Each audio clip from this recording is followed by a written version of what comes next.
We had a consultant, an entrepreneur. He went into our storytelling training and he increased his revenue by 2,500%. Do you remember that guy? What is it about storytelling that increases value so much? Well, storytelling increases emotional response. And emotional response is what is the underlying reason to why we take decisions, right? Take James Bond, for instance. Why do companies pay enormous amounts of money to have a product placed in a James Bond movie? Why? Because it increases its value. So you have the classical Omega watch, which James Bond wears, of course. It tells time, and it costs 10,000-15,000 euros. And the reason why we're willing to invest that amount is because that's an emotional association to it. I think a lot of people don't believe that they take decisions driven by emotions, but every single human does. There's actually no decisions that we take which are driven by anything else than emotion. What we use logic for is choosing which emotion do we want to feel, pain or pleasure. And in this case, buying the Omega watch will presumably lead to pleasure. And the pleasure that's associated with that is what we've seen in the movies, what is characterized by that brand and so on. So yeah, that's one of the reasons by far. So anyone wanting to learn storytelling, what should they do? Well, I'd say that my obvious answer to this question is obviously attend our Presenter Mastery training program, where you will learn everything about storytelling that you need to in this case.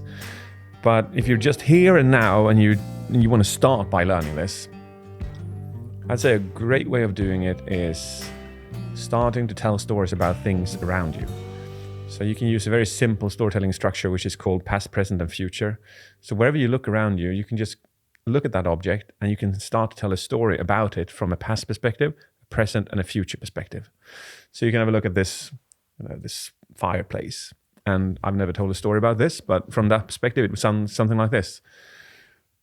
This fireplace, wow, what a piece. Can you imagine the people who built this? Look at it. Look at its beauty.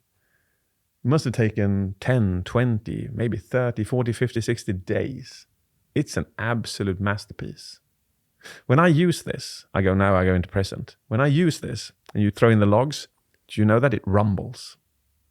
It goes, so the house feels like it's alive when you ignite it and brings out such a beautiful warmth. In the future, I hope that whoever buys this place from us will always see to it that it's always here and never leaves this place. It's the iconic part of the Japer Manor. So you can do like a past, present, and future, very simple. It is not the most powerful one, but it'll allow you to start thinking in the perspective of storytelling. So that is one of the ways. But as I said, Presenter Mastery is what you should look at if you're serious about, maybe I would like to increase the value of my objects by 1,000%. But there is a sweet way to get skills straight away. And that is through our free training, which is a masterclass, which will give you the first kind of ingredients and first recipes to start doing good stories. So have a look at that, check that out. And it was a great time when we did that one. I really enjoyed that one. Yeah.